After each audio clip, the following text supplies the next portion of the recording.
ببینید برای مردم تاجیک، برای اونایی که مرا تماشا دارند، جزئیات یعنی آمدن به سر همین برادر گلبدین که برای بالای این یک سال پیش، قریب 2 سال پیش پرونده بودند و اون روز ساعت دروغ همین خیلی موافقه که این روز کرده ایستادن موافقه کرده بودند، ولی اینها همان کینه را در دلشون داشتند و 25 نوامبر از طرف کارمندان مس پروکراتورا با ماشینی که رقم دولتی نداشته است به طرف نویه رشتلم میروند به خاطر دستگیر کردن و کشتن به قتل رساندن. از پیش نقشه به قتل رساندن گلبدین را میکشند و دقت کنید همان باقی مانده زخمی ها به گلبدین ربطی ندارد. اینو میوایند گلبدین به ماشین سوار میکنند و بعد میبرند. عاقبت مردهش را در مردخانه مییابند. در تنش 7 تیر خالی شده است. باز تکرار میکنم 7 تیر، 2 تیر آخران به دل و به قفس سینه و به سرش. اینا را در همین چرا اینا را کنترل نویسرین میگن. و پیش از آنه که او را کشند چند ساعت او را چی کردن؟ شکنجه کردن. از آن تیرها 3 تاش در پا، 2 تاش در شکم، 1 تاش در سلک، خیلی که کیلرها میگن کنترل نویسر، 1 تاش در دل. 7 تیر خورده است اینجا آمد و شکنجه های بیشتر هم شده است و مردهش را از مردخانه بیمارستان شهر خروخ پیدا میکنند. این جزئیات قضیه را تماما رنگ دیگر میتید. من از اون تظاهر کنندگان شهر خروخ احترامانه خواهش میکنم که خب مرده گلبدین را اگر تفتیشات با نظارت جامعه مدنی باشد، لیکن اگر تفتیشات خود پروکراتور برد یگان فایده نیست. نه اکسگوماسیا فایده میکند، یگان فایده نمیکند، چون که پروکراتور خودش همین جنایت رو صادر کرده و پروکراتور این رو تحقیق نمیکند. پروکراتور ایزی گذاشته شده در کجای باشد اون رو پاک خواهد کرد. در تفتیشات علاوگی این پرونده پروکراتور یگانه کاری که میکند ایزی ایزهای باقی مانده جنایت هایش رو پاک میکند. در این جنایت میرود در کدام چیزای کدام نشانه های از جنایتشون مانده باشند اونها رو پاک میکند. دیگر پروکراتور جمهوری تاجیکستان یگان کار دیگر نمیکند. جناب عالی شما که شما ضیایان بدخشان امروز از ما دعوت میکنید و منت میگذارید که جناب عالی شما برای ما تئاتر ساخته است و نمیدونم کاخ جوانان ساخته است و کدام چیز دیگر ساخته است، او جناب شما هم در جریان است. این با سفارش به واسطه او جناب شما می شود و او جناب شما تا آخرین افریت خود را زیر حمایت قرار میدهد. در با امان شیوهی که اینا مناسبت با مردم دارند این شیوه را شخصا رحمانوف دفاع میکند و امروز در حالتی که در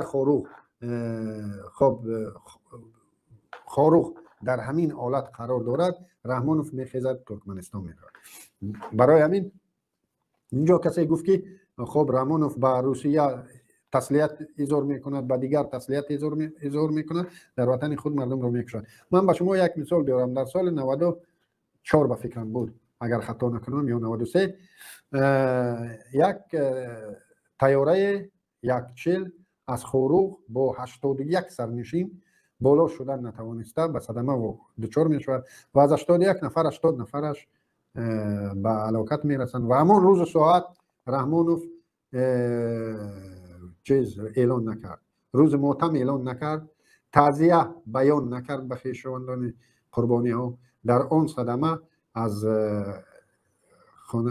خانواده من هم 2 کودک جان سپردند و در آن روز ساعت که رحمانوف تعزیه بیان نکرد، شما در این جنایتی که به خاطر بقای قدرت رحمانوف این جنایت ها صادر میشن انتظار دارید که رحمانوف با شما همدرد خود را احساس میکنه؟ شما انتظار دارید که رحمانوف در اینجا یک موسیقی بیگناه است این یتیموف گناهگار است، این رمضان رحیمزاده، این بزمخوف گناهگار است. نه، این یتیموف این باز مکتوب می نویسید، باز مکتوب می نویسید به رامونوف، باز مکتوب می نویسید به پسر رامونوف، باز مکتوب می نویسید به دختر رامونوف. امروز الکی به نبیره رامونوف مکتوب نویسی شروع شده است. شما باز دادتان رو به رامونوف گفتنیه. علی بابا و 40 رازن، شما به علی بابا از رازناش چیز دادتان رو گفتنیه. شما منطق دارید؟ شما معلمای محترم بدخشانی، ضیایان محترم بدخشانی، هنگامی که مراجعت به مردم میکنید بگذار شما رنگ ما نه، لیکن از اون طرف هم یک گپ‌های میانه، یک گپ‌های بی غرض یافتن ممکن است. اگر حداقل در ابتدا اظهار تأسف میکردید از و شهادت رسیدن فرزندان خود. بعد خواستم همین چی روح داد، همین بچه را یعنی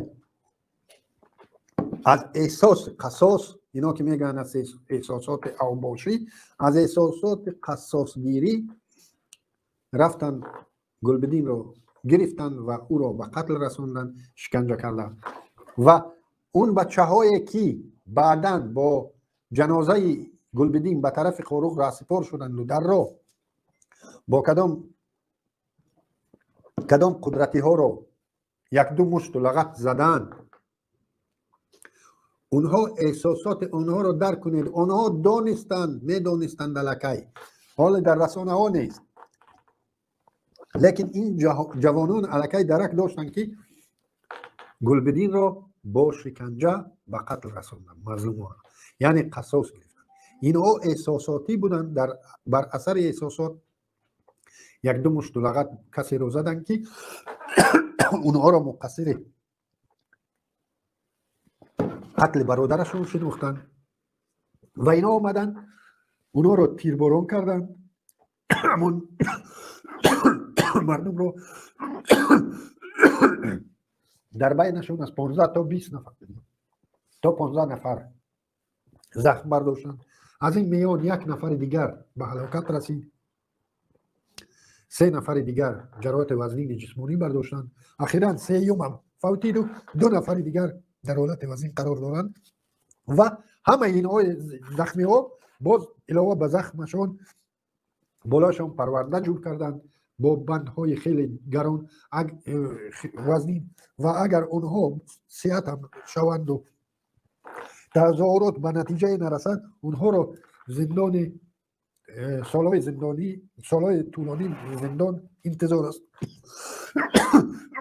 همین بود خرانالوگ واقعی از 25 نوامبر تا به امروز.